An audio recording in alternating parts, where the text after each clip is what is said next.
اعوذ باللہ من الشیطان الرجیم بسم اللہ الرحمن الرحیم۔ سامعین، ہم اس وقت شہاب نامہ کتاب پڑھ رہے ہیں۔ آج اس کے پارٹ 2 کے ساتھ آپ کی خدمت میں حاضر ہیں۔ آئیے شروع کرتے ہیں۔ اسکول میں مولوی عبدالحنان ہمارے اردو اور دینیات کے جواں سال استاد تھے۔ بڑے خوش مزاج، بذلۂ سنج اور مہربان، گورا رنگ، تیکھا ناک نقشہ، سنہری فرنچ کٹ داڑھی، نرم نرم مترنم آواز، دیدہ زیب خشک لباس۔ ان کی نئی شادی ہوئی تھی۔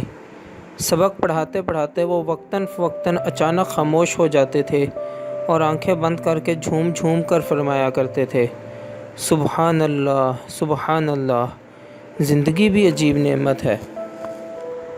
ایک روز مولوی عبدالحنان کلاس میں آئے تو بجھے سے تھے۔ وہ دونوں ٹانگیں میز پر پسار کر کرسی پر نیم دراز ہو گئے اور آنکھیں میچ کر اداسی سے کہا، آج طبیعت بحال نہیں، سبق نہ ہوگا۔ باقی لڑکے تو ہنسی خوشی کھیل کود میں مصروف ہو گئے اور میں اپنے چہرے پر فکر مندی کی قلعی کر کے بڑی سنجیدگی سے مولوی صاحب کے قدموں میں آ بیٹھا۔ ان کے نتنے پھولے پھولے تھے، آنکھیں پھٹی پھٹی تھیں، کان تمتمائے ہوئے تھے اور چہرے بشرے پر ہراس و وسواس کی چمگادڑیں الٹی لٹکی ہوئی تھیں۔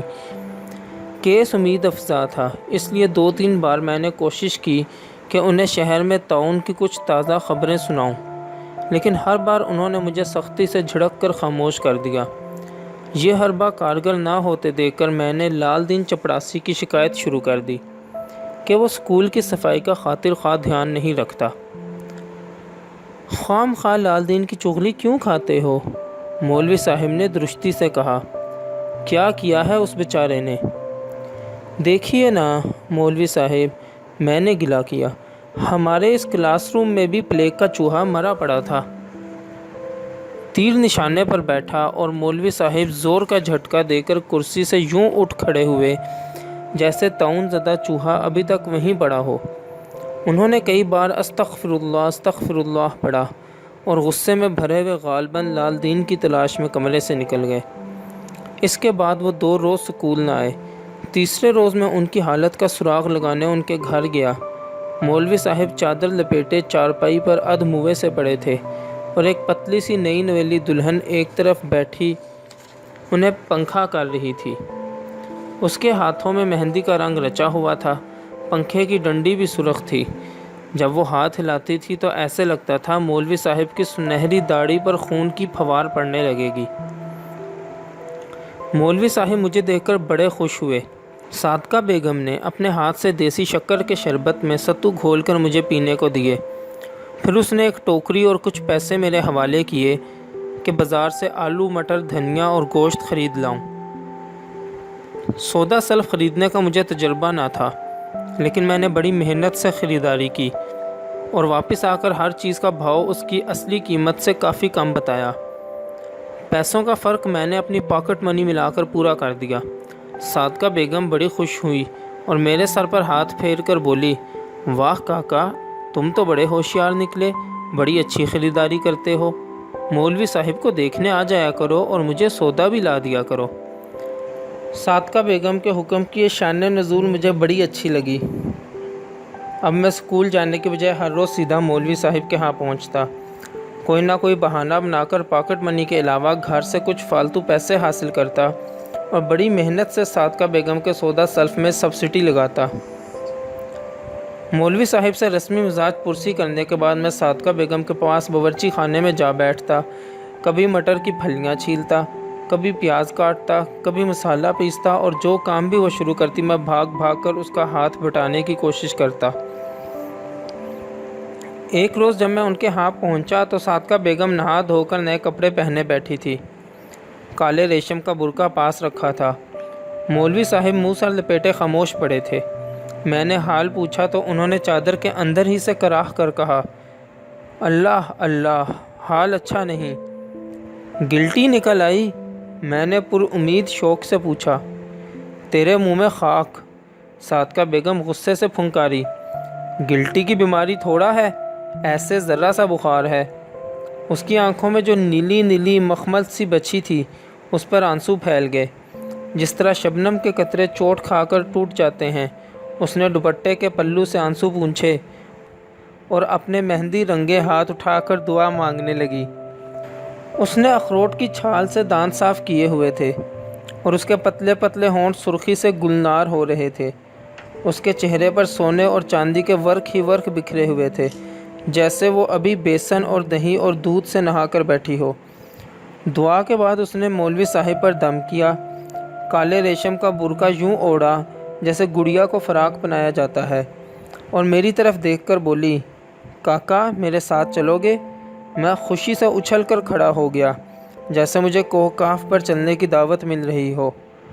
روشن شاہ ولی کے مزار پر نیاز چڑھانے جانا ہے، صادقہ بیگم نے کہا، تم بھی میرے ساتھ چلو۔ روشن شاہ ولی کا نام میں نے سن رکھا تھا، دور ہی دور سے ان کے مزار کی زیارت بھی کر چکا تھا۔ سنگ مرمر کے بلند چبوترے پر ایک بڑی سی قبر تھی، جس پر سبز غلاف چڑھا رہتا تھا۔ رات کو سرہانے کئی چراغ جلتے تھے۔ مسلمان تو اندر جا کر فاتحہ درود پڑھتے تھے یا نظر نیاز چڑھاتے تھے، لیکن ہندو ڈوگرے بھی شیشے کی طرح چمکتی ہوئی چار دیواری پر ہاتھ پھیر کر عقیدت مندی سے مزار کو سلام کیا کرتے تھے۔ میں نے بڑی پھرتی سے صادقہ بیگم کو یقین دلایا کہ میں روشن شاہ ولی کے مزار کا راستہ بخوبی جانتا ہوں اور اسے بڑی آسانی سے وہاں لے جاؤں گا۔ چینی کی ایک تشتری میں نیاز کا زردہ تیار تھا۔ صادقہ بیگم نے اسے جالی کے رومال سے ڈھانپ کر میرے حوالے کیا۔ میں نے اظہار عقیدت کے طور پر اپنے منہ کو زیادہ سے زیادہ سکیڑ کر گول کیا اور زور سے بسم اللہ الرحمن الرحیم کہہ کر تشتری کو احتراماً دونوں ہاتھوں سے تھام لیا۔ مزار پر چڑھانے کے لیے کورے لٹھے کی ایک چادر تہہ کر کے صادقہ بیگم نے اپنے پاس رکھ لی۔ مولوی صاحب کے محلے سے نکل کر ہم نے مزار کے لیے سالم تانگا کرایہ کیا۔ میری کوشش تو یہی تھی کہ میں پچھلی سیٹ پر عین صادقہ بیگم کے ساتھ بیٹھوں، لیکن بیلنس رکھنے کے لیے تانگے والے نے مجھے آگے بیٹھنے کا حکم دیا۔ پہلے تو میں بڑا آزردہ ہوا، لیکن جب پکی سڑک آئی تو مزہ آنے لگا۔ دھوپ کی تمازت سے سڑک پر بچھی ہوئی کولتار پگھل پگھل کر رضائی کی طرح نرم ہو گئی تھی۔ اس پر سرپٹ بھاگتے ہوئے گھوڑے کی تھپ تھپاہٹ، ربڑ ٹائر پہیوں کی لرزاں لرزاں تھر تھراہٹ اور پچھلی سیٹ پر ہوا میں اڑتے ہوئے کالے ریشمی برقعے کی سرسراہٹ میرے کانوں میں ہارمونیم اور طبلہ اور ستار بجانے لگی۔ میرا دل اندر ہی اندر گیت گانے لگا اور دیکھتے ہی دیکھتے میں تانگے سے چھلانگ لگا کر تخت سلیمان پر جا بیٹھا، جسے جن اور پریاں ہر وقت اپنے کندھوں پر اٹھائے اڑتے رہتے تھے۔ باہر سڑک پر چلتی پھرتی ساری مخلوق مجھے بڑی اداس، بے حد حقیر، بڑی مفلس اور لا انتہا محرومیوں کی ماری ہوئی نظر آنے لگی۔ اپنی خوشبختی اور خوشوقتی کی ترنگ میں سرشار ہو کر میں نے بے اختیار جالی کا رومال ایک طرف سرکایا اور زور دے کر بڑے بڑے نوالے مزے لے لے کر کھانے لگا۔ یہ دیکھ کر تانگے والا زور سے غرایا اور چلا چلا کر صادقہ بیگم سے کہنے لگا، بی بی جی یہ دیکھو، تمہارا لونڈا نیاز جھوٹی کر رہا ہے، اب تمہاری منت خاک پوری ہوگی۔ صادقہ بیگم نے برقع اٹھا کر بڑی بے بسی سے میری طرف دیکھا۔ اس کی آنکھوں میں پھر شبنم کے موتی بن بن کر ٹوٹنے لگے۔ میں گم کردہ راہ کتے کی طرح گردن ڈال کر چپ چاپ بیٹھ گیا۔ جب ہم روشن شاہ ولی پہنچے تو صادقہ بیگم مایوسی سے مزار کے باہر سیڑھیوں پر بیٹھ گئی۔ کاکا یہ تو نے کیا کیا؟ وہ بولی، نیاز جھوٹی کر دی، اب ہم مزار شریف پر کیا چڑھائیں گے؟ اس کی آنکھوں سے موٹے موٹے آنسو گرنے لگے، جیسے شمع سے موم کے گرم گرم قطرے تیز تیز قطار در قطار ٹپکتے ہیں۔ میں نے بھی اپنا سر اس کے گھٹنوں پر رکھ دیا اور زار و زار رونے لگا۔ ہمیں روتا دیکھ کر مزار کا ایک ملنگ اٹھ کر آیا اور گرجدار آواز میں بولا، بالکوں کی خیر، پیر دستگیر سب مرادیں پوری کرے، بی بی لاؤ تمہارا نذرانہ حضور میں پیش کر دوں۔ موقع غنیمت جان کر میں نے فوراً زردے کی پلیٹ اس کے حوالے کر دی۔ صادقہ بیگم نے لٹھے کی چادر پیش کی۔ ملنگ نے چادر کھول کر اسے اپنے بازوؤں سے ناپا اور مایوسانہ انداز میں سر ہلا کر بولا، بہت چھوٹی چادر ہے، بی بی دیکھتی نہیں ہو بڑی سرکار کا مزار بھی کتنا بڑا ہے؟ صادقہ بیگم بے بسی سے سسکیاں بھر بھر کر رونے لگی۔ ملنگ کو شاید ترس آ گیا۔ اس نے کہا، اچھا بی بی، 100 روپیہ ساتھ چڑھا دو، اللہ بادشاہ قبول کرے گا۔ صادقہ بیگم نے اپنی ریزگاری گنی، 2-2.5 آنے میں نے ڈالے اور بڑی مشکل سے 100 روپیہ پورا کر کے ملنگ کے حوالے کیا۔ واپسی میں ہمارے پاس تانگے کا کرایہ نہ تھا۔ میری جیب میں فقط 1.5 آنا باقی تھا۔ رگھو ناتھ بازار کی نکڑ پر پان والے کی دکان آئی تو میں بھاگ کر 2 پیسے کے 2 میٹھے پان پڑیا میں بندھوا لایا۔ سبزی منڈی میں بیروں کے ٹوکرے ہی ٹوکرے پڑے تھے۔ میں نے 2 پیسے کے ڈھیر سارے بیر تلوا کر اپنی ٹوپی میں ڈلوا لیے۔ اب ہم بیل بھی کھاتے جاتے تھے اور مزے مزے کی باتیں بھی کرتے جاتے تھے۔ میں جان بوجھ کر لمبے لمبے راستے اختیار کرتا تھا تاکہ ہمارا سفر طویل سے طویل تر ہوتا جائے۔ ایک کوچے میں ملائی کی برف والا لکڑی کی صندوقچی بغل میں دبائے ہانک لگاتا پھر رہا تھا۔ میں نے لپک کر 2 پیسے کی برف پیپل کے پتے پر رکھوائی اور بھاگ کر صادقہ بیگم کو دے دی۔ اس نے برقع کے اندر ہی اندر جلدی جلدی برف کھا لی۔ پتا میں نے چاٹ لیا۔ جب ہم منڈی میں مہاراجہ کے پرانے محلات کے نزدیک آئے تو میری جیب خالی تھی، ورنہ صادقہ بیگم کے لیے 1 آدھ راج محل خریدنے کا خیال بھی ضرور آتا۔